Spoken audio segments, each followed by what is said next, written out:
நல்ல தகப்பனே, எங்கள் சர்வ வல்லமை உள்ள ஆண்டவரே, இந்த அருமையான நேரத்துக்காக உமக்கு ஸ்தோத்திரம். கிருபையுள்ள கரத்தில் தாழ்த்துகிறோம் அப்பா.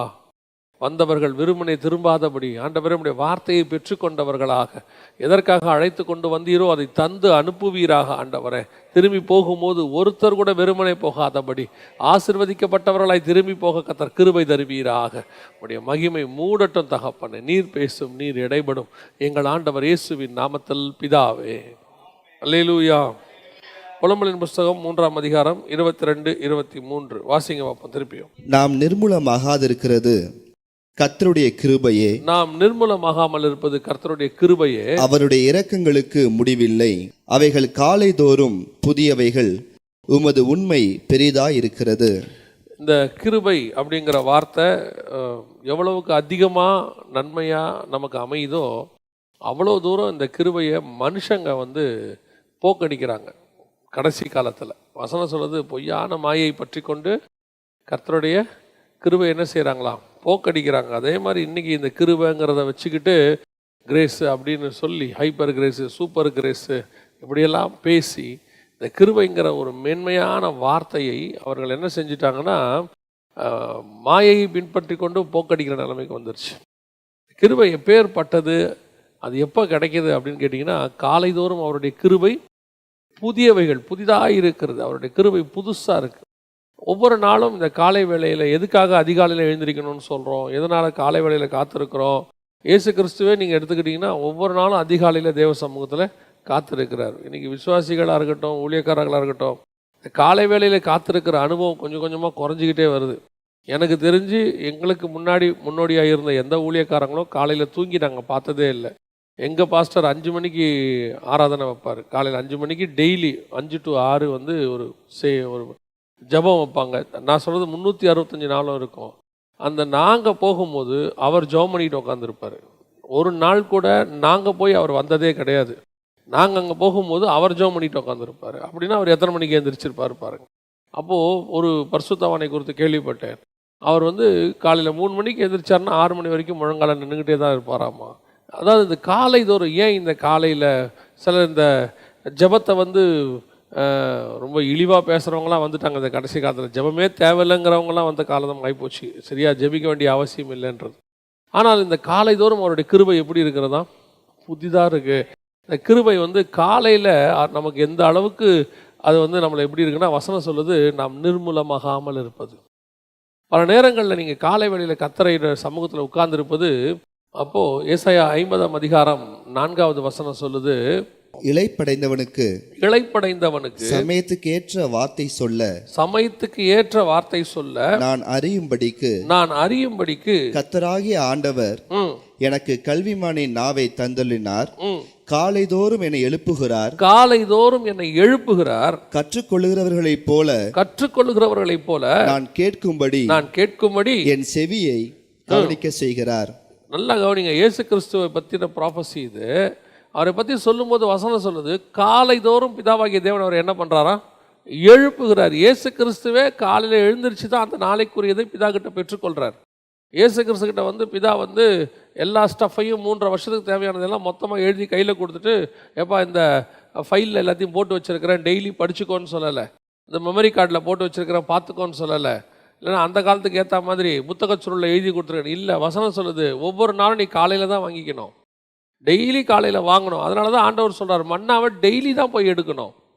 தேவையான ஓய்வு நாளுக்கு மட்டும்தான் 2 நாளைக்கு தேவையானது கிடைக்கும். மற்ற நாளுக்கு எல்லாம் டெய்லி வாங்கணும். அப்படின்னா என்ன அர்த்தம், புதுசாக வாங்கணும். மறுநாள் வச்சுட்டிங்கன்னா அது பூச்சி வந்துடும், நாத்தம் வந்துடும், பழசு. அதாவது இன்றைக்கி ஃப்ரிட்ஜு வந்த காலத்தில் எல்லாமே பழசு தான். ஹோட்டலுக்கு போனாலே புதுசு கிடைக்குமான்னு தெரியாது. எங்கே வந்தாலும் போனீங்கன்னா இப்போது ஃப்ரிட்ஜில் வச்சது ஃப்ரோசன் ஃபுட்டுங்கிறது இன்றைக்கி நமக்கு ஆகிப்போச்சு. நம்ம அன்றாட வாழ்க்கையில் ஒன்றாகிப்போச்சு. இப்போ அதே நிலைமை தான் ஆவிக்குரிய வாழ்க்கையிலையும். ஃப்ரோசன் ஃபுட்டு எப்போ பாருங்கள், பழைய செய்தி அதை ஒவ்வொரு நாளும் தேவ சமூகத்தில் வாங்கி கொண்டு கொடுக்குற அனுபவமே தனி. அது ஊழியக்காரங்களுக்கு மட்டும் இல்லை, விசுவாசிக்கு ஒவ்வொரு நாளும் காலையில் நீங்கள் தேவ சமூகத்தில் உட்காந்து ஆண்டவர்கிட்ட பேசி பாருங்கள். அந்த நாளுக்குரியதை கர்த்தர் உங்களுக்கு சொல்லிடுவார். அவர் 30 வருஷத்துக்கு தேவையானதை சொல்லுவாரான்னு தெரியாது, ஆனால் அன்னைக்கு உள்ளதை சொல்லிடுவார். அதை கேட்டு வாங்குகிற அனுபவத்துக்கு வரணும். அதுதான் கிருபை புதிதாக இருக்கிறது. இயேசு கிறிஸ்துவுக்கே அதான் ஃபார்முலா. நமக்கு என்ன ஃபார்முலா? நம்ம என்றைக்காவது தான் காலையில் எழுந்திரிக்கிறோமா? இந்த மாதிரி ப்ரேயர் வச்சா காலையில் எழுந்திரிக்கிறவங்க இருக்கிறாங்க. மற்ற நாளில் அதுவும் இன்றைக்குமே எழுந்திரிக்காதவங்க எத்தனை பேர் இருக்கிறாங்க பாருங்கள். நம்ம உடனே இன்றைக்கி என்ன சாக்கு சொல்லுவாங்கன்னா, இன்றைக்கி காலைல பயங்கர மழைங்க, என்னமோ மழை இல்லாத நாள்லாம் வந்துட்ட மாதிரி. இன்றைக்கி ஏன் வரல? அன்றைக்கி மழை. சரி, மழை இல்லாத அன்றைக்கி ஏன் வரல? அன்றைக்கி மழை இல்லைங்க, அதனால் வரல. நான் மழை இருந்தால் கண்டிப்பாக வந்துடுவேன். இன்றைக்கி ஒரு குரூப் இருக்குது. ஏன் நிறைய பேருக்கு நல்லா ஆண்டவர்கிட்ட இருக்கிறாங்க, ஆனால் கர்த்தரால் ஏன் வல்லமையாக எடுத்து பயன்படுத்த முடியல அப்படின்னா, அவர்கள் அந்த அளவுக்கு தேவனுக்கு நேரம் கொடுக்கறதில்லை. புரியுதா உங்களுக்கு? நம்மக்கிட்ட ஆண்டவர் கிருபையை கொடுத்துருக்கிறாரு, அதை புதிதாக்குற வேலை யாருக்கிட்ட இருக்குது? நம்மக்கிட்ட. ரெனியூவல் நம்ம தானே பண்ணணும். ரெனியூவல் டெய்லி காலையில் போய் உட்காந்து தேவ சமூகத்தில் ரெனியூவல் பண்ணணும். நமக்கு அதிகாலைங்கிறதே 7 இல்லை 8, ஏன் படுக்கிறதே 10 இல்லை 11. அப்படி இருக்கும்போது நம்ம எப்படி எழுந்திரிப்போம்? ஏன் காலையில் எழுந்திரிக்கணும்? அந்த கிருபை புதுசாக இருக்குன்னா என்ன அர்த்தம்? இந்த காலையில் எழுந்திரிக்க சொல்கிறாரு, அதுக்கு என்ன காரணம் அப்படின்னு கேட்டிங்கன்னா, சும்மா ஆண்டவர் எழுந்திரிக்க சொல்லலை. ஏதோ வெறும் ஆசீர்வாதத்துக்கு மட்டும் கிருபை அப்படிங்கிறது வந்து ஏதோ ஆசீர்வாதத்துக்கான வார்த்தையாக மாறிப்போச்சு இன்றைக்கி. கிருபைங்கிறது ஒரு உலக பிரகாரமான ஆசீர்வாதத்தை பெற்றுக்கொள்ளுகிறதுக்கான ஒரு கீவேர்டு மாதிரி மாற்றிட்டாங்க. கிருபை காலைதோறும் ஏன் புதிதாக இருக்கிறது? ஏன் அது ஒரு இரக்கத்தை கொடுக்குது? நாம் நிர்மூலமாகாமலபடி அந்த கிருபை ஏன் காலையில் காப்பாற்றுது அப்படின்னா, வாசிங்க. ஒரு சில சம்பவங்களை நாம் வேதத்திலிருந்து வாசிக்க போகிறோம். வாசிங்க, ஆதியாகமத்தின் புஸ்தகம் 3ஆம் அதிகாரம் 8வது வசனத்தை வாசிங்க. பகலில் குளிர்ச்சியான வேளையிலே தோட்டத்தில் உலாவுகிற தேவனாகிய கர்த்தருடைய சத்தத்தை கேட்டார்கள். அப்பொழுது நல்ல போதும், நல்லா கவனிங்க. பகலில் குளிர்ச்சியான நேரத்தில் அப்படின்னு இருக்கு. பகலில் குளிர்ச்சியான நேரம்னா என்ன? எது பகலில் குளிர்ச்சியான நேரம்? அதாவது நீங்கள் நல்லா வாசித்து பாருங்க, அந்த வசனம் அவ்வளோ அழகாக இருக்கு. பகலில் குளிர்ச்சியான நேரம். பகலில் குளிர்ச்சியான நேரம் அப்படிங்கிறத எதை குறிக்கிறாங்க, யார் எந்த அடிப்படையில் செய்கிறாங்க அப்படின்னு பார்த்தீங்கன்னா, இந்த பகலில் குளிர்ச்சியான நேரங்கிறது காலையில் 3 மணிலேருந்து 6 மணி வரைக்கும் தான் பகலில் ஒரு நாட்டுக்கு குளிர்ச்சியான நேரம். அதாவது அந்த 24 மணி நேரத்திலேயே அந்த 3 மணி நேரம் தான் இருக்கிறதுலே the best 3 hours for that every country. எந்த நாட்டுக்குமே அந்த நாட்டோடைய 3 to 6. ஏன்னு கேட்டால் 6 மணிலேருந்து நம்முடைய வேலைகள்லாம் ஆரம்பித்து திருப்பி நம்ம படுத்து எல்லாம் அமைதியாகி நம்ம பிரெயின் வந்து டீப் ஸ்லீப்புக்கு போய் அமைதியாக இருக்கிற நேரம் எதுனா 3 to 6. டாக்டர்ஸ் என்ன சொல்கிறாங்க, மெடிக்கலி சொல்கிறேன், டாக்டர்ஸ் என்ன சொல்கிறாங்க, அந்த 3 to 6 தான் நமது உடல்நிலை வந்து எல்லாவற்றையும் கழிவுகளை எல்லாம் சரி பண்ணி உடல் வந்து சமநிலைக்கு வருதுங்கிறான். ஆன்மீகத்தில் என்ன சொல்கிறான், 3 to 6 தான் இருக்கிறதுலே மெடிடேஷனுக்கு பெஸ்ட் டைம் அப்படிங்கிறாங்க. அதாவது சயின்டிஃபிக்கலியாக இருக்கட்டும், அது மெடிக்கலியாக இருக்கட்டும், அல்லது ஸ்பிரிச்சுவலியாக இருக்கட்டும், பகலில் குளிர்ச்சியான நேரம் ஒரு நாட்டுக்கு எது அப்படின்னு கேட்டால், ஒரு உடம்புக்கு எது அப்படின்னு கேட்டிங்கன்னா மார்னிங் 3 to 6. இந்த பகலில் குளிர்ச்சியான நேரத்தில் கர்த்தர் ஏன் வந்தார்? பைபிளில் தேவனை அறிகிற அறிவுன்னு ஒன்று இருக்குது. பவுல் சொல்லும் போது பிலிப்பியருக்கு எழுதும்போது சொல்கிறாரு, அவரை அறிகிற அறிவின் மேன்மைக்காக. இந்த கர்த்தரை அறிகிற அறிவுன்னு ஒன்று இருக்குது. அப்படின்னா என்னங்க அப்படின்னா, கர்த்தருடைய மனநிலை, கர்த்தருடைய சுபாவங்களை புரிஞ்சுக்கிறது. அதுக்கு புரிஞ்சுக்கிறதுக்கு என்ன செய்யணும் அப்படின்னு கேட்டால் அவங்க எல்லாருக்கும் தெரியும். ஒரு ஆளோட நீங்கள் ரொம்ப பழகுனீங்கன்னா என்ன பண்ணிக்கலாம், அவரை பற்றி நல்லா புரிஞ்சுக்கலாம். நம்ம சொல்லுவோம், உன்னை பற்றி எனக்கு தெரியாதா அப்படிம்போம். ஒரு ஃப்ரெண்டோட வெளியே போவோம், சார் டீ குடிக்கிறீங்களா அப்படின்னா எனக்கு கொடுங்க, அவன் குடிக்க மாட்டான்போம். ஏன்னா அவர் குடிக்க மாட்டார்ன்றது யாருக்கு தெரியும்? நமக்கு தெரியும். இது மாதிரி எல்லாத்துலேயும் தெரியும். ரொம்ப க்ளோஸ் ஆக ஆக சின்ன சின்ன விஷயத்தில் கூட என்ன செய்யும், நமக்கு தெரிய ஆரம்பிச்சிடும். அது குறிப்பாக கணவன் மனைவிக்கு ரொம்ப அதிகமாக இருக்கும். ஏன்னா அவங்க கூடவே இருக்கிறதுனால அது தெரியும். அப்போது ஒரு தேவனை அறிகிற அறிவுனா எப்படி வரும்? தேவனை அறிகிற அறிவு எப்படி? நீ தேவனோட எவ்வளவுக்கு எவ்வளவு இருக்கிறீங்களோ அவ்வளோக்கு அவ்வளோ தேவனோடு இருக்கிறதுக்கு எது வழி அப்படின்னா, எவ்வளோக்கு எவ்வளோ வசனத்தோடு இருக்கிறீங்களோ அவ்வளோக்கு நீங்கள் தேவனத்தோடு இருக்கலாம், அவ்வளோக்கு தேவனை அறியலாம். இந்த வசனத்தை எவ்வளோக்கு எவ்வளோ தியானிக்கிறீங்களோ, ஏன்னா தேவனுடைய அன்பு சுபாவம், எப்போ கோவப்படுவார், எப்போ அவர் வந்து அமைதியாக இருப்பார், அத்தனையும் கர்த்தருடைய மன ஓட்டம், கர்த்தருடைய நினைவுகள் எல்லாத்தையும் நீங்கள் அறிஞ்சிக்க முடியும். எதை வச்சு அறிய முடியும் அப்படின்னு கேட்டிங்கன்னா, வசனத்தை வச்சு அறிய முடியும். ஏன்னா எல்லாத்தையும் அதில் கொடுத்துருக்கு. அதில் தான் இந்த வசனம் இருக்குது, பகலில் குளிர்ச்சியான வேளையில் உலாவும்படி. ஏன் குளிர்ச்சியான வேலைன்னு போடுது அப்படின்னு கேட்டிங்கன்னா, கர்த்தர் வருகிற மனநிலையும் என்ன மூடில் வராருங்கிறதும் அந்த டைமையும் அவர் வர நேரத்தையும் வச்சுட்டு நீங்கள் என்ன செய்யலாம், கண்டுபிடிச்சிக்கலாம் கர்த்தர் என்ன மைண்டில் வராருங்கிறத. இப்போ சோதோமை அழிக்க வந்தார். எப்போ வந்தார் தெரியுமா? வசனம் சொல்லும் பகலில் உஷ்ணமான வேளையில் அப்படின்னு இருக்கும். வாசிங்க அப்ப அந்த வசனத்தை. பின்பு கர்த்தர் மம்ரேயின் சமபூமியிலே அவனுக்கு தரிசனமானார். அவன் பகலின் உஷ்ண வேளையிலே, உஷ்ண வேலை, ஏன்னா செம்ம சூடு. ஏன் சூடான நேரத்தில் வராது தெரியுமா? கர்த்தர் சோதோமை அழிக்க போறாரு, கோபத்தில் இருக்கிறாரு. அந்த கோபத்தை வெளிப்படுத்துறதா பகலில் உஷ்ணமான வேலை. இப்போ எலியாவை பார்க்க வருவார் 1 ராஜாக்கள் 19 பார்த்தீங்கன்னா, பார்க்க வரும்போது அங்கே 4 சம்பவம் இருக்கும். முதல்ல கண்மலையை பிளக்கத்தக்கதான காற்று, அடுத்து பூமி அதிர்ச்சி, அடுத்து பட்சிக்கிற அக்கினி.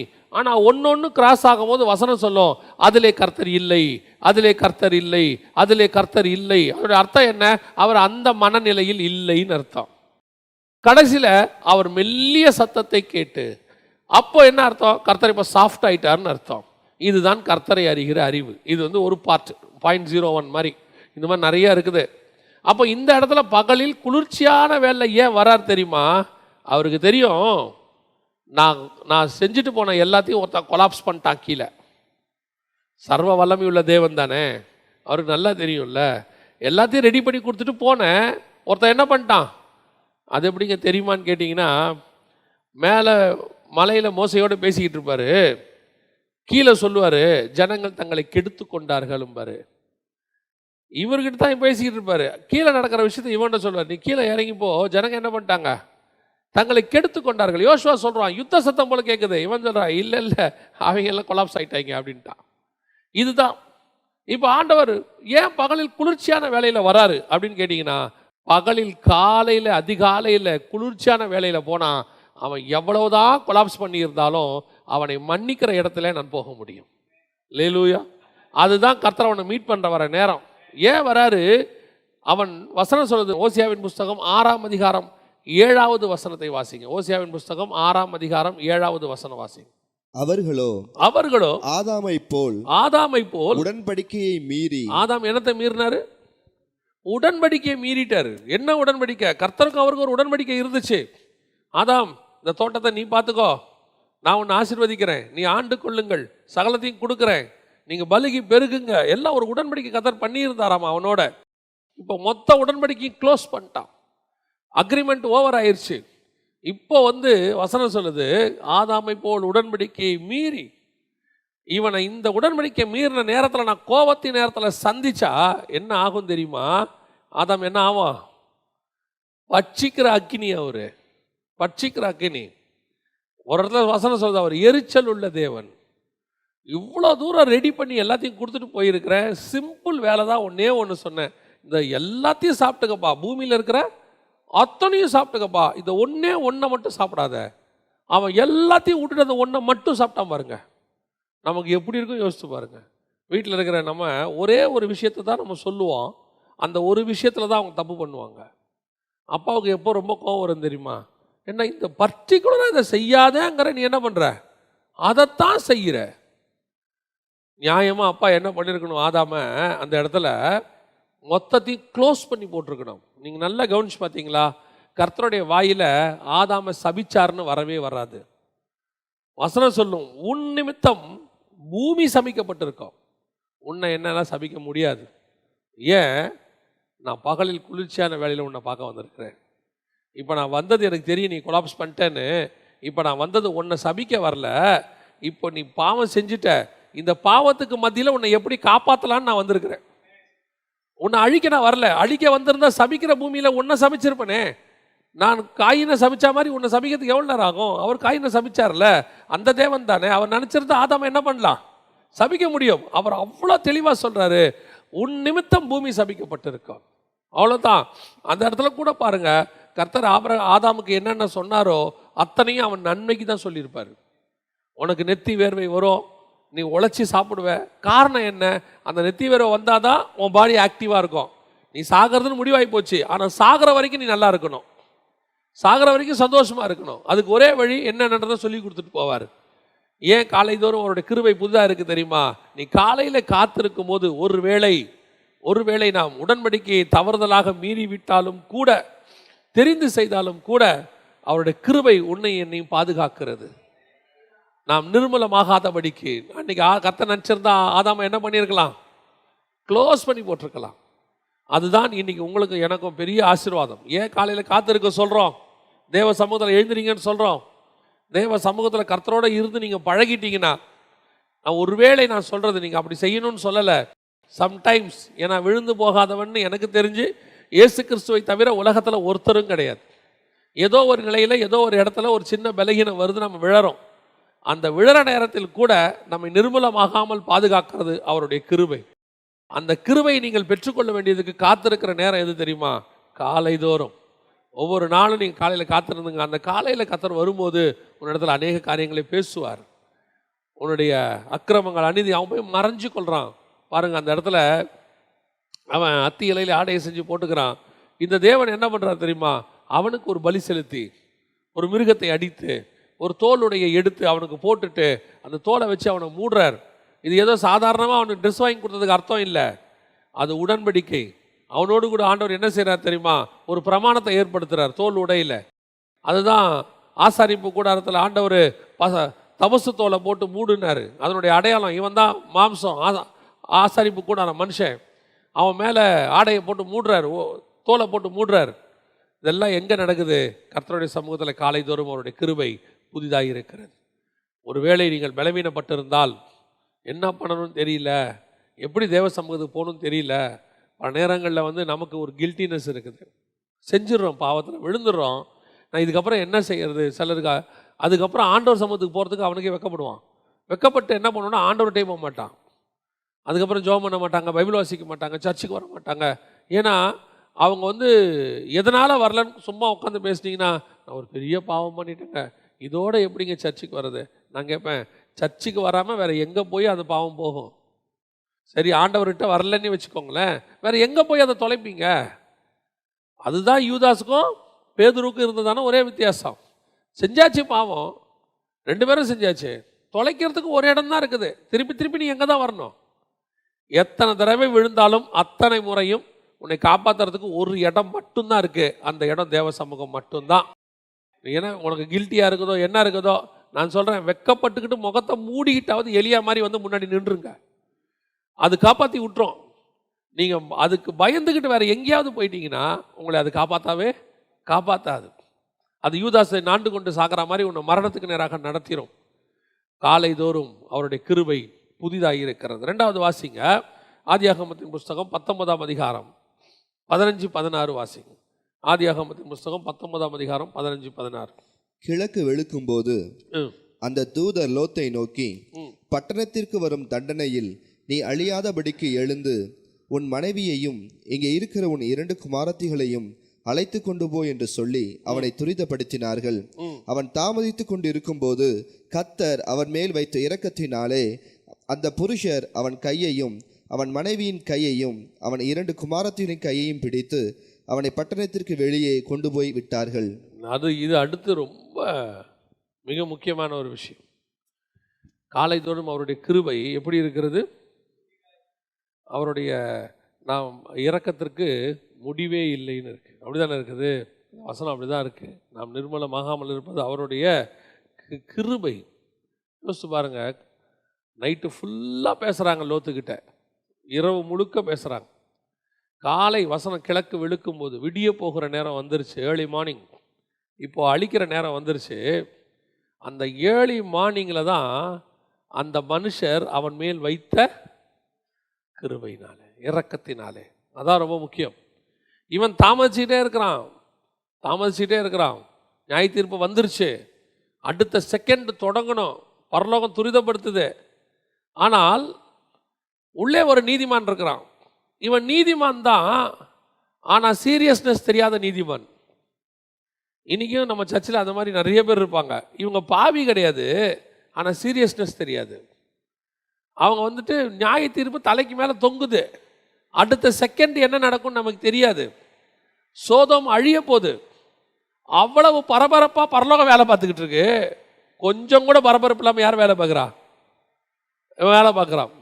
சிலர்லாம் பார்த்தீங்கன்னு சொன்னால், ட்ரெயின் பிடிக்கணும் அப்படின்னு சொல்லி அல்லது ஃப்ளைட் பிடிக்கணும் அப்படின்னு சொன்னால்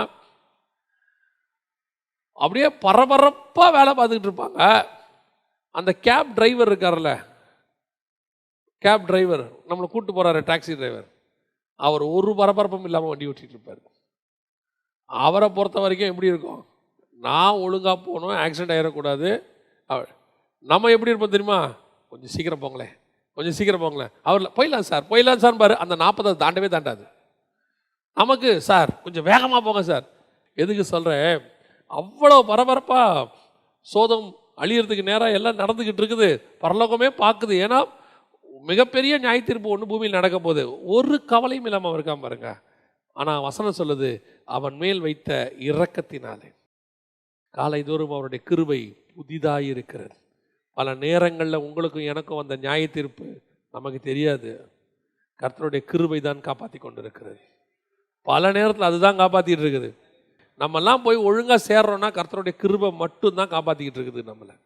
பல நேரங்களில் தப்பு, நம்ம பண்ணுறது தப்பு, சரின்னு சொல்லவே இல்லை, இட்ஸ் ராங். ஆனாலும் அவர் நம்மேல் வைத்த கிருபை.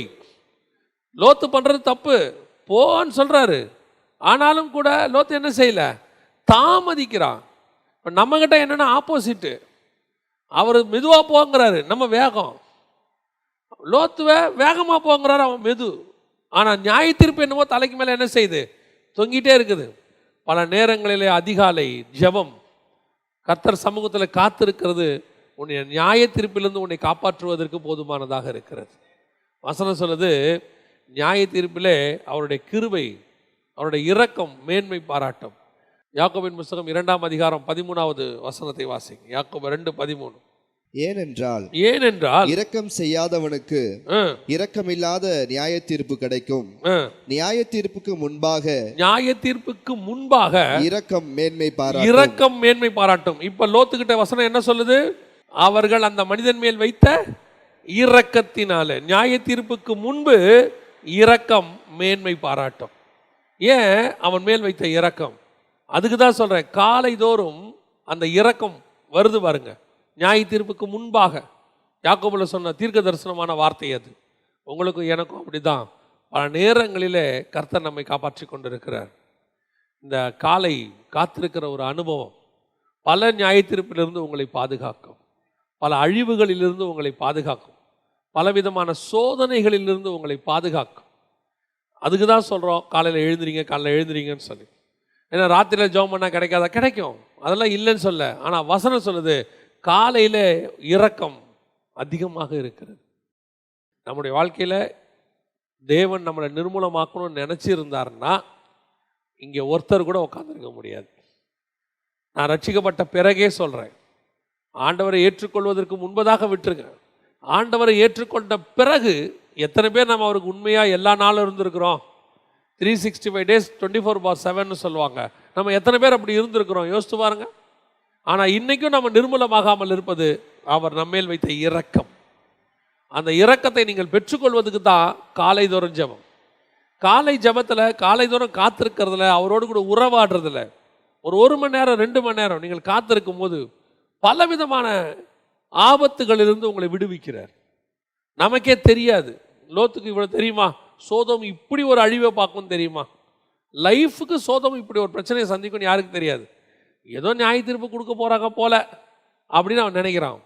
ஆனாலும் கூட அவன் மேல் வைத்த இரக்கம், அவன் தாமதித்த போதும் அவன் மேல் வைத்த இரக்கம், நாம் தவறு செய்யும் போதும் பல நேரங்களில் அந்த இரக்கம் நம்மை காப்பாற்றி கொண்டு இருக்கிறது.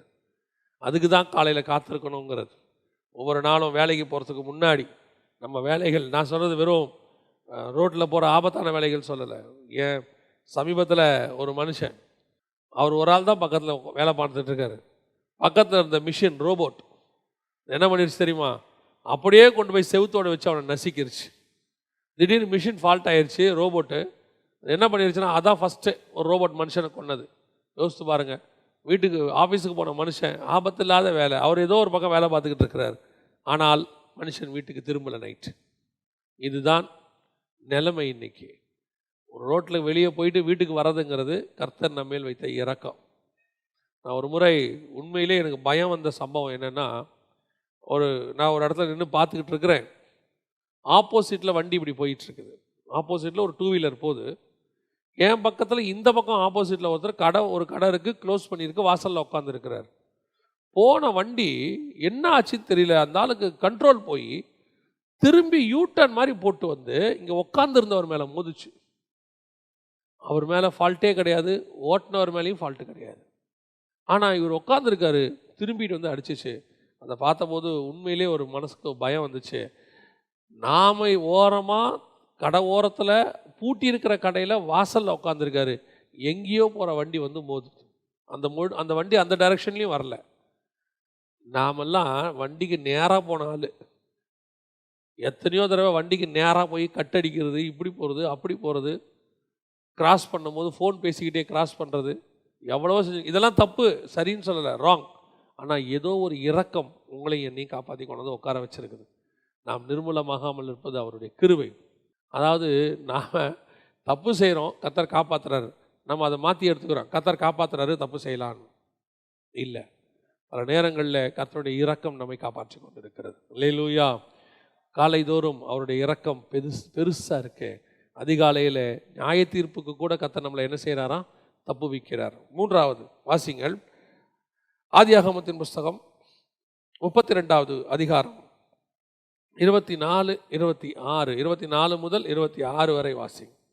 தெரிஞ்ச சம்பவம் தான், ஆனால் அதில் ஒரு மிக முக்கியமான விஷயம் இருக்கு. வாசி. யாக்கோப்பு பிந்தி தனித்திருந்தான். அப்பொழுது ஒரு புருஷன் பொழுது விடியும் அளவும் அவனுடனே போராடி அவனை மேற்கொள்ளாததைக் கண்டு அவனுடைய தொடை சந்தை தொட்டார். அதனால் அவருடனே போராடுகையில் யாக்கோப்பின் தொடை சந்து சுளுக்கிற்று. அவர், நான் போகட்டும், பொழுது விடுகிறது என்றார். அதற்கு அவன், நீர் என்னை ஆசீர்வதித்தால் ஒழிய உம்மை போக விடேன் என்றான். நல்லா கவனிங்க.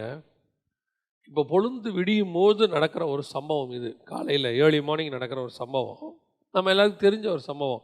இதில் என்ன ஸ்பெஷாலிட்டி இருக்குது அப்படின்னு கேட்டிங்கன்னா, கர்த்தர் யாக்கோபை காலையில் ஆசீர்வதிக்கவே வரல. கர்த்தர் என்ன செய்யலை, ஆசீர்வதிக்கவே வரல. அவர் இருக்கிற வரைக்கும் அவங்ககிட்ட ஆசீர்வதிக்கிறேன்னு பேசவே இல்லை. அவர் பாட்டுன்னு புறப்பட்டு என்ன செஞ்சிட்டாரு, காலைல ஏர்லி மார்னிங் ஆகும்போது அவர் பாட்டுன்னு புறப்பட்டு போக்குறாரு. அவர் எதுக்கு வந்தார்னா, காலையில் வரப்போகிற ஏசாவை குறித்து இவன் என்ன பண்ணிகிட்டு இருக்கிறான், பயந்துட்டு இருக்கிறான். கம்ஃபர்ட் பண்ண வந்தார். பயப்படாத, நான் இருக்கிறேன், ஒன்றும் பண்ண மாட்டான் ஏசான்னு சொல்கிறதுக்கு தான் வந்தார். இந்த பையன் அதுக்கு முன்னாடியே பயங்கரமான பிளான்லாம் பண்ணுறான். அவனுக்கு ஆஃபரிங்கெல்லாம் முன்னாடியே அனுப்பி விட்டு, கிஃப்டெல்லாம் அனுப்பி விட்டு எல்லாம் பண்ணுறான். ஆனாலும் இவனுக்கு என்ன வரல, சமாதானம் வரல. அப்புறம் மனைவிகள் பிள்ளைகளை ஒரு பக்கமோ, மற்ற மறுமணியாட்டிகள்லாம் இன்னொரு பக்கமும் வச்சு என்னென்னவோ பண்ணுறான். அவனால் முடிஞ்ச வரைக்கும் எல்லாம் செய்கிறான். செஞ்சும் இவனுக்கு என்ன வரல, சமாதானம் வரல. இப்போ அவர் எதுக்கு வந்தார் அப்படின்னு கேட்டிங்கன்னா, அவனை சமாதானப்படுத்தி, சரி யாக்கோபு இருக்கட்டும், ஒன்றும் பயப்படாத, ஏசா அவனை ஒன்றும் பண்ண மாட்டான்னு சொல்கிறதுக்கு தான் வந்தார். ஆனால் இவனை ஆசீர்வதிக்கிற பிளான் அவருக்கு அந்த இடத்துல இல்லை. என்னங்க அப்படி சொல்கிறீங்க, நீங்கள் கூட இருந்தீங்களான்னு? இல்லை, கர்த்தர் உண்மையிலே அந்த இடத்துல கர்த்தர் அவனை ஆசீர்வதிக்கிற பிளான் இல்லை. ஏன் அப்படி சொல்கிறோம் அப்படின்னு கேட்டிங்கன்னா, வாசிங்க, அதே ஆதியாகமத்தின் புஸ்தகம் 35ஆம் அதிகாரம் 9, 10 வாசிங்க பார்ப்போம்.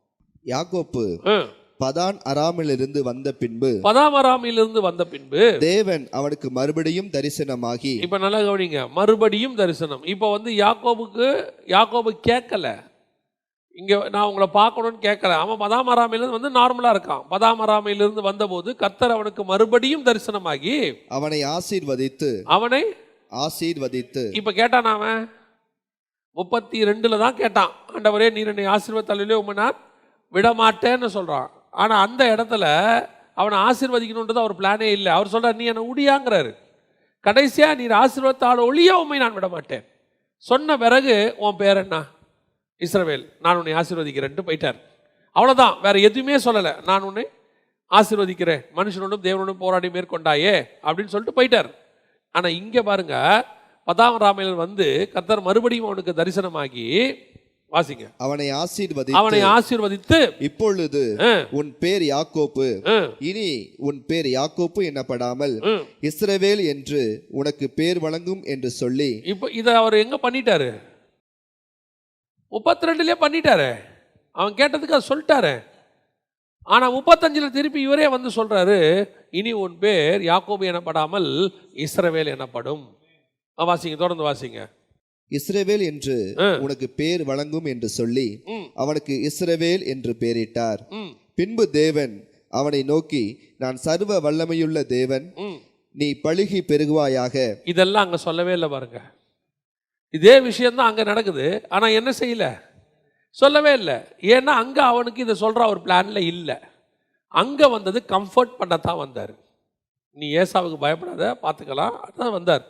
ஆனால் நடந்தது என்ன, அவன் காலையில் அவர் காலை பிடிச்சிக்கிட்டு கதர்னான்னு இருக்குது. ஓசியாவின் புஸ்தகம் சொல்லுது, அவன் அழுது கெஞ்சினான். அவன் தூதனானவரோடு கூட போராடி மேற்கொண்டான் இருக்குல்ல. அதில் பார்த்தீங்கன்னு சொன்னால் ஓசியா புஸ்தகம் 12ஆம் அதிகாரம் 4வது வசனம் வாசிங்க. அவன் தூதனானவரோட போராடி மேற்கொண்டான், அழுது அவரை நோக்கி கெஞ்சினான். அழுது அவரை நோக்கி கெஞ்சினான் அப்படின்னா என்ன அர்த்தம்? நைட் எல்லாம் போராடினார்ல. எப்படி போராடி இருக்கான் தெரியுமா? காலை பிடிச்சிக்கிட்டு அழுது இருக்கிறான். நமக்கு யாக்கோபுல இது ஆதியாகமத்தில் பார்க்கும்போது எப்படி இருக்குது? மனுஷனோடும் தேவனோடும் போராடி மேற்கொண்டாயே. தேவனே அவன் என்ன பண்ணிட்டானா? மேற்கொண்டான். அப்படின்னா என்ன அர்த்தம்? மல்யுத்தம் போட்டான்னு இருக்குது. நமக்கு நினச்சிக்கிட்டோம் காலை பிடிச்சிக்கிட்டு சண்டை போட்டான், என்னமோ ஆண்டவர் அவனை விட்டு ஓட முடியாது, அப்படி லாக் பண்ணிட்டான். நம்ம ஊரில் சொல்லுவாங்க லாக் பண்ணிட்டான் அப்படின்னு. அவரை மேற்கொள்றதுக்கு ஒரே ஒரு வழி தான் இருக்கு. காலை பிடிச்சிக்கிட்டு அழுது கெஞ்சினா அவரை நீங்கள் ஜெயிச்சிடலாம், மேற்கொள்ளலாம். ஜெயிச்சிடலான்னா என்ன அர்த்தம்? மேற்கொள்ளலாம். எப்படி மேற்கொள்ளலாம்? அவர் கொடுக்க முடியாத ஒன்று இப்போ இல்லை உனக்குன்னு தான் வந்தார். ஆசீர்வாதத்தை நான் இப்போ கொடுக்க வரல, ஆனால் நான் அழுது அந்த ஆசீர்வாதத்தை வாங்குவேன். நீர் கொடுக்க வரல, நான் வாங்குவேன். ஆனால் என்னால் வாங்க முடியும். என்ன யாக்கோபு விட? அதெல்லாம் விட முடியாது. சில பசங்களுக்கும் சரி சகோதரிகளுக்கும் சரி ஒரு ஒரு வெப்பன் வச்சிருக்கிறாங்க, ஒரு ஆயுதம். என்ன தெரியுமா? பேசி பார்ப்பாங்க, அடுத்து அழுது பார்ப்பாங்கல்ல, அழுது சாதிப்பாங்க, சாதிச்சிருவாங்க. பேசி நடக்காதத அழுது சாதிப்பாங்க. அது பெண் பிள்ளைகள் இருக்கு பாருங்க, பெண் பிள்ளைகள் அப்பா கிட்ட சாதிக்கிறது, அதை ஒன்றும் பேசாது. ஃபஸ்ட்டு வந்து கேட்கும், டேடி இப்போ முடியுமா முடியாதா அப்படின்னு. அப்பா சொன்னார் முடியாது. அந்த முகம் மாறும் பாருங்க, அவ்வளோ சீக்கிரம் இவர் முகமும் மாறும், அப்படியே சோகமாகும். இவருக்கு வேலைக்கே போக மனசு வராது. இப்போ என்ன, ஏன் இப்படி உட்காந்துருக்கீ நீ? ஒன்றும் இல்லை, அவ்வளோதான், சரி போ, கதை முடிஞ்சு. அழுது சாதித்தான். நிறைய பேர் அப்படி இருக்காங்க. அதில் ஃபஸ்ட்டு நம்பர் 1 ஆள் யாருன்னா பைபிளில் யாக்கோபு தான் சொல்லி கொடுத்தது இந்த உலகத்துக்கு. நீங்கள் அவர்கிட்ட நீங்கள் பேசியெல்லாம் வாங்க முடியாது. என்ன, நீங்கள் வந்து அவர்கிட்ட பேசி அற்புதமாக வசனம் பேசி ஏசாயா இப்படி சொல்லுகிறதே, உடன்படிக்கை அப்படி சொல்லுதே அப்படின்னா அவருடைய போராண்டு போயிடுவார். ஆனால் காலை பிடிச்சிட்டேன்னு வச்சுக்கோங்களேன், ஒன்றுமே செய்ய முடியாது. என்ன, எதுக்காக இதை சொல்கிறேன் தெரியுமா? 35ஆம் அதிகாரத்தில் வர வேண்டிய ஆசீர்வாதத்தை 32ஆம் அதிகாரத்திலேயே வாங்கிட்டான் அவன் கையில்.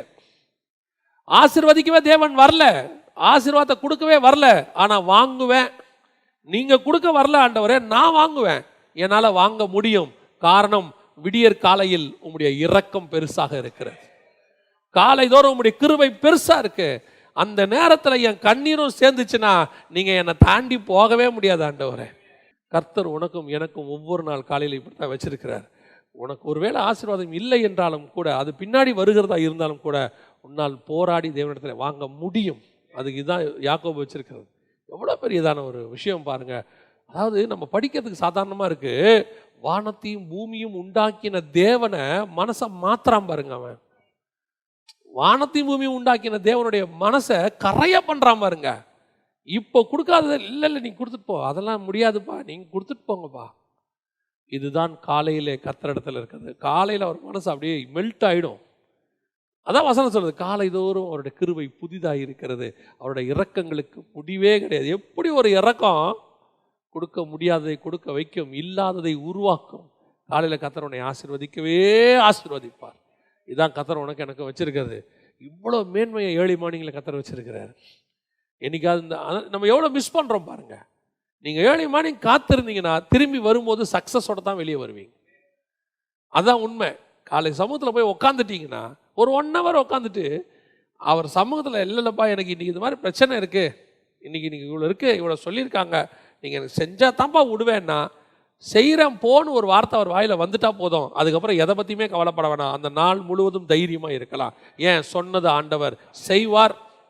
எனக்கு நான் எப்பவுமே அப்படி தான் வச்சுருக்கிறேன். எனக்கு அந்த வார்த்தை மட்டும் வந்துடணும்.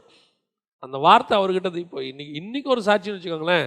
பாஸ்டர் சொல்லிட்டாங்க, நாளை காலையில் நீங்களே கொடுங்கண்ணே அப்படின்ட்டாங்க. அன்றைக்கே சொல்லிட்டாங்க காலையில் கொடுங்கன்னு. நேற்றுக்கு ஆண்டவர் வார்த்தையை கொடுத்துட்டாரு. நேற்று இங்கே முடிச்சதுலேருந்து போய் ஜெபம் பண்ணுறேன், படுக்க போகிற வரைக்கும் ஜெபம் பண்ணுறேன், 11 மணி வரைக்கும். நல்ல டயர்ட் வேறு, வார்த்தையே வரல. காலையில் கிட்டத்தட்ட ஒரு 3:30 மணிக்கு எழுந்திரிச்சிட்டேன், வார்த்தையே வரல. இங்கே 5 மணிக்கு வரணும், 5:30க்கு. 5 மணிக்கு ரெடி ஆகிட்டு இருக்கிறேன். அந்த ஒரு மனசில் சமாதானம் இல்லை. கொடுக்கலாம், இப்போ டைரியில் ஏற்கனவே பல செய்திகள்லாம் இருக்குது, தூசி தட்டி கொடுக்கலாம். இல்லை அதில் ஒன்று எடுத்து கூட நம்ம, ஏன்னா பழக்கப்பட்ட செய்தியை பேசுகிறது ரொம்ப ஈஸி, ஆல்ரெடி எக்ஸ்பீரியன்ஸ்டு. ஆண்டவரே ஒரு வார்த்தை ஏதோ ஒன்று, நம்ம ரொம்ப நாள் கழிச்சு அந்த சர்ச்சுக்கு போகிறோம், உங்ககிட்ட ஒரு வார்த்தை வந்தால் அது ஜனங்களுக்கு பேசும். ஏதோ நம்ம ஃபில்ஃபில் பண்ணிட்டு போகிறதில்ல 45 நிமிஷம். 5 மணிக்கு கர்த்தர் ஒரு வார்த்தையை கொடுக்குறாரு, காலை தோறும் அவருடைய. நான் நினச்சிக்கிட்டேன் காலையில் நைட்டு கேட்டப்போ கொடுக்காத ஆண்டவர் காலையில் கொடுக்குறாரு பாருங்க. காலையில் வாங்கிடலாம் அவர்கிட்ட இருந்து, காலையில் என்ன செஞ்சிடலாம், வாங்கிடலாம். காலையில் 3:30 மணிலேருந்து கேட்டுக்கிட்டே இருக்கிறோம். 5 மணிக்கு சரி இந்த வார்த்தையை கொண்டு போய் கொடு. இப்போ நமக்கு முழு சந்தோஷம். எவ்வளோ மழை அடிக்குது, ஒன்றும் கவலை கிடையாது, வார்த்தை கிடச்சிருச்சு, அவ்வளோதான் சந்தோஷம். இதுதான் ஆசீர்வாதம். பல நேரங்களில் வராததை கூட உங்களால் வர வைக்க முடியும். பல நேரத்தில் நீங்கள் யோசிக்கிறீங்க தெரியுமா, இது எனக்கு வராது, கிடைக்காது, சான்ஸே இல்லைன்னு. ஆண்டவர் சொல்கிறாரு, காலையில் என் சமூகத்துக்கு வா, நீ அவர் சமூகத்தில் உட்காந்து அழுது அவர் இருதயத்தை கரைச்சி, என்னடா இது உனக்கு தானே, சரி உனக்கு தான் போ அப்படின்றவர். அல்லேலூயா. கடைசியாக காலையில் என்ன நடக்குது சொல்லிவிட்டு நாம் ஜெபம் பண்ணி முடிக்கலாம். வாசிங்க மத்தேயு சுவிசேஷம் 28ஆம் அதிகாரம் 1-2 வசனங்களை வாசிங்க. ஓய்வு நாள் முடிந்து வாரத்தின் முதலாம் நாள் விடிந்து வருகையில் மகதலேனா மரியாளும் மற்ற மரியாளும் கல்லறையை பார்க்க வந்தார்கள். அப்பொழுது பூமி மிகவும் அதிரும்படி கர்த்தருடைய தூதன் வானத்தில் இருந்து இறங்கி வந்து வாசலில் இருந்த கல்லை புரட்டி தள்ளி அதன் மேல் உட்கார்ந்தான். யோசித்து பாருங்களேன், விடிந்து வருகையில், ஏர்லி மார்னிங், காலையில் இருட்டோட. இன்னொரு காஸ்பல்ல இருக்குது, இருட்டோட காலையில் ஏர்லி மார்னிங். எங்கே ஓடுறாங்க? கல்லறைக்கு ஓடுறாங்க. ஓடும்போது வசனம் சொல்லுது, ஒரு தூதன் இறங்கி கல்லை புரட்டி போட்டார். இப்போ இயேசு கிறிஸ்து 3 நாள் முன்னாடியே, 3 நாள் இரவும் பகலும் பூமியின் வயிற்றில் இருப்பார். 3 நாள் இரவும் பகலும் இருந்துட்டார். இது அந்த ஓய்வு நாள் முடிஞ்சு அந்த வாரத்தின் முதலாம் நாள் அப்படின்னு இருக்குது. அந்த விடிந்து வருகையில் 3 டேஸ் ஓவர், வியாழன் வெள்ளி சனி முடிஞ்சிருச்சு. ஞாயிற்றுக்கிழமை காலையில், நம்ம புரிதலுக்காக சொல்கிறேன், ஞாயிற்றுக்கிழமை ஏர்லி மார்னிங் போகும்போது வசனம் சொல்லுது, இயேசு அந்த என்னைக்கு சிலுவையில் அறையப்பட்டாரோ அன்னைக்கே காவலுள்ள ஆவிகளுக்கு போய் பிரசங்கம் பண்ண போயிட்டார் கீழே. நீங்கள் நினைக்கக்கூடாது 3 நாளும் டெட் பாடியாக கிடந்தார், ஒன்றும் பேச்சு மூச்சு இல்லாமல் இருந்தார், இயேசு கிறிஸ்துக்கு ஒரு வேலையும் இல்லை, நல்லா ஹாயாக 3 டேஸ் ரெஸ்ட் எடுத்தார். இல்லை, வசனம், இன்று நீ என்னோடு கூட பரதீசியில் இருப்பாய். ஜீவனுள்ள ஒரு தேசம் அது. அங்கே போயிட்டாரு. இவனை கொண்டு போய் விட்டுட்டு போகிறதுக்கு முன்னாடி இந்த காவலுள்ள ஆவிகளுக்கெல்லாம் பிரசங்கத்தை பண்ணி அவங்களையும் பிக்கப் பண்ணி, வாங்க நம்ம எல்லாம் போவோம். யார்? மேல் பாதாளத்தில் இருக்கிற பழைய ஏற்பாட்டு பரிசுத்தவான்கள் எல்லாரையும் கூட்டிகிட்டு பேரடைஸுக்கு போயிட்டு அந்த வேலையெல்லாம் முடிச்சு இப்போ இயேசு 3ஆவது நாள் வரார். வரும்போது பார்த்தீங்கன்னா இயேசு இன்னும் படுத்து இருந்து விட்டு வரல. இயேசுவும் உள்ள வேலை பார்த்து தான் இருந்திருக்கிறார். ஆனால் வசனம் சொல்லுது, 3ஆம் நாள் விடிந்து வருகையில் கல்லறை திறக்கப்பட்டது, பூமி அதிரும்படி கல்லறை திறக்கப்பட்டது. வசனம் என்ன இருக்கு? வானத்தில் இறங்கி வாசந்த கல்லை புரட்டி தள்ளி அதன் மேல் உட்கார்ந்தான். இதோட அர்த்தம் என்ன தெரியுமா? அதுக்கு முன்னாடி உள்ள அத்தனை காரியத்தையும் கர்த்தர் புதுசாக்க போறார். பழையவைகள் எல்லாம் ஒளிஞ்சு போகுது. நியூ விஷயத்தை ஸ்டார்ட் பண்றார். நியூ கவனன்ட், புதிய உடன்படிக்கையை ஸ்டார்ட் பண்ண போறார். பாவ மன்னிப்புக்கு பிறகு பூமி புதுசா இன்னைக்கு தொடங்குது. புரியுதா? ஏதோ சாதாரணமான விஷயம் இல்லை. 4000 வருஷத்தினுடைய பாவத்தை அன்னைக்கு சுமந்து தீர்த்து முடிச்சிட்டார் இயேசு. Everything over. இப்போ புது பூமி பிறக்குது. எப்படி? நல்லா கவனிங்க. எப்படி முதல் 2000 வருஷத்துல தண்ணியில பூமியை கழுவுனார் ஆண்டவர். புரியுதா? கழுவி நியூ புதுசா பூமி அன்னைக்கு ஸ்டார்ட் ஆகிற மாதிரி. அது நோவா காலத்தில் பேழையிலேருந்து வெளியே வந்து, நோவா பேழையை விட்டு வெளியே வந்து புது பூமியை ஸ்டார்ட் பண்ணுற மாதிரி. அது இப்போ இயேசு கல்லறையிலேருந்து வெளியே வந்து புது பூமியை ஸ்டார்ட் பண்ணுறாரு. ஏன்? அப்போ தண்ணியால் கழுவினாரு, இப்போ ரத்தத்தால் கழுவி முடிச்சிட்டார். நியூ கவர்னன்ட் ஸ்டார்ட் ஆகுது. எப்போ ஸ்டார்ட் ஆகுது தெரியுமா? விடிந்து வருகையில், ஏர்லி மார்னிங். முதல்ல வாசிச்சோம், காலையில் வரும்போது ஆதாம் உடன்படிக்கை மீறினான். அந்த உடன்படிக்கையை ஆண்டவர் மன்னித்து அவனை அழிக்காம வச்சுக்கிட்டார். ஆனா இங்க அதிகாலை விடிந்து வருகையில், அதே குளிர்ச்சியான வேளையில் அவன் மீறின உடன்படிக்கையை கர்த்தர் புதிதாக்கி விட்டார். நியூ கவர்னன்ட். இவர் தான் 2ஆம் ஆதாம். புரியுதா? அவன் தோட்டத்திலிருந்து செஞ்ச தப்ப இவர் கெத்சமனே தோட்டத்திலிருந்து கல்வாரிக்கு போய் புதுசாக்குறார். விடிந்து வருகையில் நியூ கவர்னன்ட், புது பூமி கர்த்தர் புதிதாக்கி நம்ம கையில் கொடுத்தாரு. அதுக்கு முன்னாடி இருந்தது வேறு, அதுக்கப்புறம் இருக்கிறது வேறு. அந்த செப்பரேஷனை குறிக்கிறதா விடிந்து வருகையில். உங்களுக்கும் எனக்கும் ஆண்டவர் அப்படிதான் ஒவ்வொரு நாள் காலையிலையும் புதிதான காரியத்தை வச்சிருக்கிறார். காலை தோறும் அவருடைய கிருபை, அதுதான் புது கவர்னன்ட். காலையில் ஓப்பன் ஆச்சு, புது கிருபை. இது வரைக்கும் இருந்த காலை அல்ல, இது வேறு விதமான காலை. இந்த காலையில் கர்த்தருடைய பழைய மரணத்தை ஒழிச்சிட்டார், உன் பழைய பாவத்தை ஒழிச்சிட்டார், உன்னுடைய சாபங்களை ஒழிச்சிட்டார், உன்னுடைய கட்டுகளை ஒழிச்சிட்டாரு. இப்போ எல்லாமே புதுசு, நியூ. அது எப்போ கிடைக்கும் தெரியுமா? காலையில் தான் கிடைக்கும். அப்போ ஆண்டவர் சொல்கிறாரு, அந்த காலையில் போகிற மகதலேனா மரியாளுக்கு தான் அது கிடச்சிச்சு. பாருங்க, பேதுரு அப்போஸ்தலர், யோவான் அப்போஸ்தலர், 11 அப்போஸ்தலர் எல்லாரும் சொல்லுவாங்க, கர்த்தர் யாருக்கு தரிசனமானார்? முதல்ல மகதலேனா மரியாளுக்கு தரிசனமானார். மகதலேனா மரியாள் வீட்டில் இருந்து கர்த்தர் போய் மகதலேனா மரியாளை வீட்டில் பார்த்தாரா, இல்லை மகதலேனா மரியாள் கல்லறைக்கு வந்ததுனால கர்த்தர் மகதலேனா மரியாளை பார்த்தாரா? கல்லறைக்கு வந்ததுனால அவர் முதல் தரிசனம் மகதலேனா மரியாளுக்கு கொடுக்கணுங்கிறதல்ல, முதல்ல பார்க்க வந்தது அதனால தான் அவரை பார்த்தா. இப்போ மகதலேனா மரியாளுக்கு முதல்ல காலங்காத்தால பேதுரு வந்திருந்தா, அப்போ கர்த்தருடைய நோக்கம் மகதலேனா மரியாளுக்கு தான் கொடுக்கணும் இல்லை, கர்த்தருடைய நோக்கம் யார் என்னை காலையில் தேடி வருகிறானோ அவனுக்கு தான் என் முதல் தரிசனம். அது காட்ஸ் பிளான். மகதலேனா மரியாள் என்பது ஒரு சபை, ஸ்திரீக்கு அடையாளம். எந்த சபை காலைதோறும் காத்திருக்கிறதோ அந்த சபை கர்த்தரை காலையிலே பார்க்கும். காத்திருக்கிற சபை விடிந்து வருகையில், ஏர்லி மார்னிங். இயேசு உயிர்த்தெழுந்தாரா இல்லையா தெரியாது. இப்போ நாங்கள் வந்தது செத்த உடம்புக்கு சுகந்த வர்க்கத்தை போடத்தான் வந்தோம். நாங்கள் வந்தது பழசாக ஏதாவது ஒன்று கிடைக்கும் தான் வந்தோம். நாங்கள் வந்தது இன்னும் பெருசாக எதிர்பார்த்து வரல.